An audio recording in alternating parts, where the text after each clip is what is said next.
He said, "Pay what you owe, or get out by dawn." The blacksmith said she owes nothing. The knock came at 9 o'clock on a Tuesday night, and Rosalie Kincaid knew before she opened the door who it would be. Harmon Galt stood on her porch with his hat in his hands and his ledger book tucked under one arm. He was a thin man with a narrow face and pale, watery eyes that never quite met yours, and he owned half the buildings on the main street of Anvil Creek, including the one Rosalie was standing in. He smiled the way he always smiled, with his mouth only, the rest of his face uninvolved.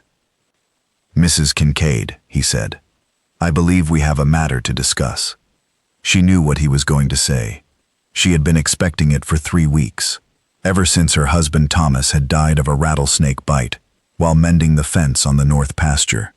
Thomas had rented this house from Galt for 4 years, paying promptly on the 1st of every month, and in all that time, Galt had never raised the rate or changed the terms. But Thomas was dead now, and Rosalie was a woman alone, and Galt had a gift for recognizing vulnerability, the way a hawk recognizes a field mouse from a quarter-mile up. "Your rent," he said, opening the ledger. "It appears you're behind. I paid on the 1st, same as always. You paid the old rate. The rate has changed." He turned the ledger toward her. Someone, Galt himself, she suspected, had written a new figure beside her name. $12 a month. The old rate had been $5. "You can't do that," she said. "Thomas and I had an agreement." "You had an agreement. Thomas is dead. The agreement died with him." He closed the ledger. "The new rate is $12, and it's retroactive to the 1st of the month. That means you owe $7 by dawn, or I'll need the house back." He said it pleasantly, the way a man discusses the weather. Then he put his hat on and walked down the porch steps and disappeared into the dark. Rosalie stood in the doorway and felt the ground tilt beneath her. $7. She had $2.30 in the tin behind the flour barrel. She had no family in Anvil Creek, no close friends, and no one who owed her a favor large enough to cover $5 by morning. Thomas had been the one who knew people, who drank coffee at the mercantile, and swapped stories with the other men. She had been the one who kept the house, mended the clothes, tended the garden, and stayed largely invisible, the way women in small frontier towns often did, existing in the margins of their husbands' lives. She closed the door and leaned her back against it and pressed both hands flat against the wood, as if she could hold the house in place by will alone. This house was all she had. Thomas had poured 4 years of sweat into it, replacing the floorboards, plastering the walls, building the shelves in the kitchen that held her jars of preserves, and the small wooden clock that had been a wedding gift from his mother. Every room held the shape of him. Every corner remembered his hands. Losing the house would be like losing him again. She sat down at the kitchen table and tried to think. The house was quiet around her, the same quiet that had settled in since Thomas died, thick and permanent, like dust on a shelf no one touches. She could sell something, the cook stove maybe, or the rocking chair Thomas had built. But selling took time, and Galt had given her until dawn. She did not sleep. At 5 in the morning, with the sky still dark, she put on her coat and walked to the only place in Anvil Creek that would be open, the blacksmith shop on the corner of Main and Creek Street, where the forge fire burned from 4 in the morning until 10 at night, and where a man named Duncan Thorne shaped iron into useful things with the patient, repetitive precision of a heartbeat. She had spoken to Duncan Thorne perhaps a dozen times in 4 years. He had shod Thomas's horse, repaired their gate hinges, and once forged a new handle for her cast-iron skillet when the original cracked. He was a large man, not tall so much as broad, with shoulders that filled a doorway and hands the size of dinner plates, and he spoke so rarely that some people in town thought he was mute. He was not mute. He simply did not waste words. She found him at the anvil, shaping a horseshoe in a shower of sparks. He looked up when she came through the open door, and his expression, already neutral, did not change. "Mr. Thorne," she said, "I need help." He set down the hammer. He listened without interrupting while she explained. The new rate, the retroactive charge, the $7 by dawn. When she finished, he was quiet for a moment, and then he said something she did not expect. Do you have the original lease? Thomas kept it in his desk. I think so. Go get it. She walked back to the house and found the lease in the second drawer of Thomas's desk, folded inside an envelope with the word rent written on the outside, in Thomas's blocky handwriting. She brought it back to the blacksmith shop and handed it to Duncan, who unfolded it and read it slowly in the light of the forge. This is a 5-year lease, he said, signed by both parties, fixed at $5 a month through 1886. He looked up. It's 1883. Galt can't change the rate. He said the agreement died with Thomas. Leases don't die with tenants, not when they're signed. He folded the paper carefully and handed it back to her. He's counting on you not knowing that. Rosalie stared at the lease in her hand. She had assumed Galt was right because he said it with such confidence, because he had the ledger and the numbers and the authority of a man who owned property, and because she was a woman alone who had never in her life challenged a man's word about money. What do I do?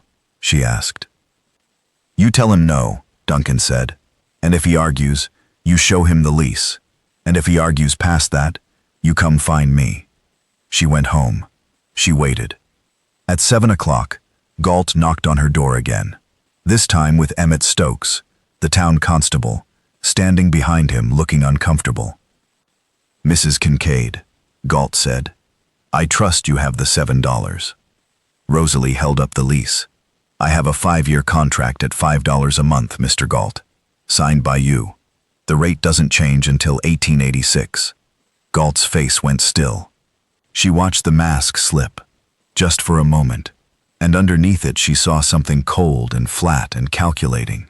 Then the mask came back, and he smiled. That document, he said carefully, is between myself and your late husband. You are not named on it. I'm his widow. I inherit his obligations and his rights. That's the law. The law, Galt said, is what the judge says it is, and the judge is in Durango, 60 miles from here. He leaned forward. By the time you get a ruling, you'll be sleeping in the street. The constable shifted his weight. Harmon, if she's got a signed lease.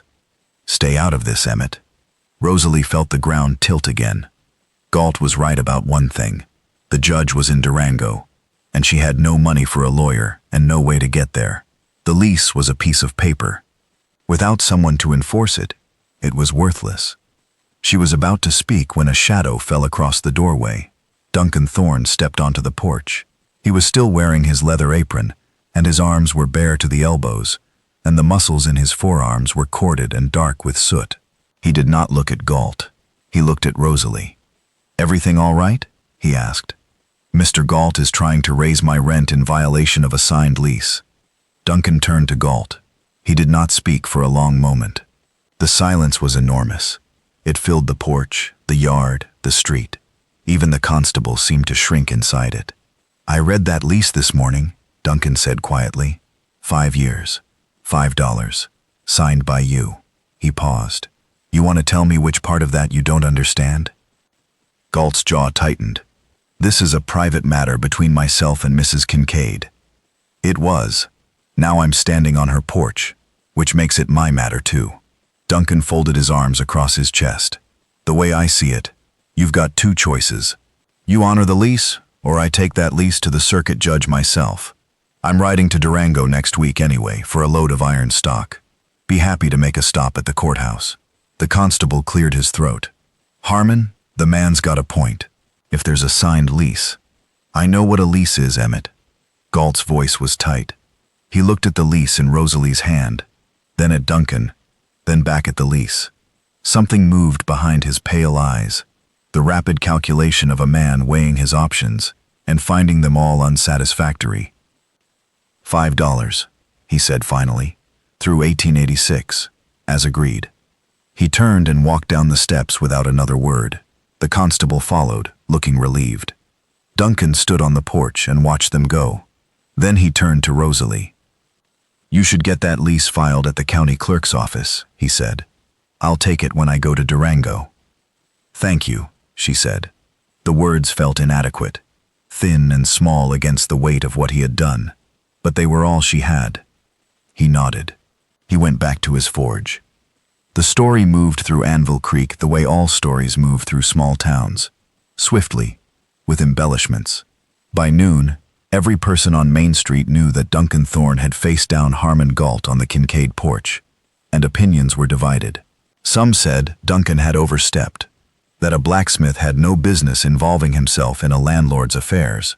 Others, mostly women, said it was about time someone stood up to Galt, who had been squeezing tenants for years, with rate hikes and retroactive fees, that no one had the means or the courage to challenge. Mrs. Peabody at the Mercantile put it plainly. Harmon Galt has been picking the pockets of every widow in this town since he bought his first building. The fact that it took a blacksmith to stop him says more about us than it does about Galt. Rosalie heard the talk and said nothing. She had never been the subject of town gossip before, and the experience was uncomfortable, not because people were unkind, but because she was being seen. For the first time since Thomas died, people looked at her on the street, nodded, spoke to her by name. The invisible woman was becoming visible, and she was not sure yet whether that was something she wanted. Over the weeks that followed, Rosalie found herself walking past the blacksmith shop more often than strictly necessary. She brought him coffee one morning, and he drank it without comment. She brought him a plate of biscuits the following week, and he ate 3 of them, and set the plate by the door with a nod that she was beginning to understand was his version of a thank you speech. She learned things about him the way you learn the landscape of a place you walk through every day, gradually, in accumulating details. He had come to Anvil Creek from Pennsylvania 8 years ago. He had been married once, briefly, to a woman who died in childbirth along with the baby. He kept a small garden behind the shop where he grew tomatoes and peppers, and he tended it with the same careful attention he brought to his metalwork. He read in the evenings, not newspapers or dime novels, but books of history and natural science that he ordered from a catalog and that arrived wrapped in brown paper every few months. He had a dog, a grizzled cattle dog named Flint, who slept in the corner of the shop and watched the sparks from the forge with one lazy eye. Flint took to Rosalie immediately, following her to the door when she visited and pressing his nose against her hand with a persistence that bordered on rudeness. Duncan watched this with what she came to recognize as amusement, a slight loosening of the lines around his eyes, a fractional lift at the corner of his mouth. "He doesn't do that for everyone," Duncan said one afternoon, watching Flint lean his full weight against Rosalie's leg. "Maybe he has good taste," she said, and was surprised to hear herself say it, and more surprised to see Duncan duck his head to hide what was unmistakably a grin. He was not a cold man. He was a contained man, one who had learned to live within the boundaries of his own silence, who expressed himself through the work of his hands rather than the sound of his voice. When he did speak, each word carried weight, and she found herself listening to him the way she listened to the creek after a rain, with attention, because the sound, when it came, meant something. She began to find small things on her porch in the mornings. A new set of gate hinges, perfectly forged, left on the step without a note. A fireplace poker, simple and elegant, leaning against the doorframe. A set of hooks for her kitchen wall, each one shaped with a slight curve that made them look almost organic, as if they had grown from the wood rather than been hammered into it. One morning in late September, she found a small iron rose on the porch step. It was forged from a single piece of metal, the petals thin and curving, each one hammered to a slightly different angle so that the whole thing looked as if it were caught mid-bloom. It was the most beautiful thing anyone had ever made for her, and she stood on the porch holding it in both hands for a long time, feeling the weight of the iron and the lightness of what it meant. She put it on the windowsill above the kitchen sink, where the morning light caught it and threw its shadow across the wall in the shape of something alive. She did not thank him for these things directly. She understood, somehow, that direct thanks would embarrass him, that the gifts were not meant to be acknowledged but simply used, absorbed into the daily fabric of her life, the way his presence was being absorbed into her days, quietly and without fanfare. In October, Duncan returned from Durango with her lease properly filed and a receipt from the county clerk. He brought it to her door on a Sunday evening, holding the paper carefully in his soot-stained hands. "It's filed," he said. "Galt can't touch it." "Thank you, Duncan." It was the first time she had used his given name. She saw the flicker in his eyes, surprise, quickly covered, and something else underneath it that he did not try to hide. "Rosalie," he said. It was the first time he had used hers. They stood on the porch in the October twilight, and the air smelled of wood smoke and the last of the season's hay. And somewhere down the street, someone was playing a fiddle, the melody carrying thin and sweet through the cooling air. "Would you like to come in for coffee?" she asked. He looked at her for a long moment. Then he smiled. A real smile, not the practiced kind, but the slow, unguarded kind that transforms a face. And he said, "I would." He stepped through the door, and she closed it behind him, and the house that had been quiet for so long was quiet still, but it was a different kind of quiet now. The kind that holds two people instead of one, the kind that has room in it for something to grow.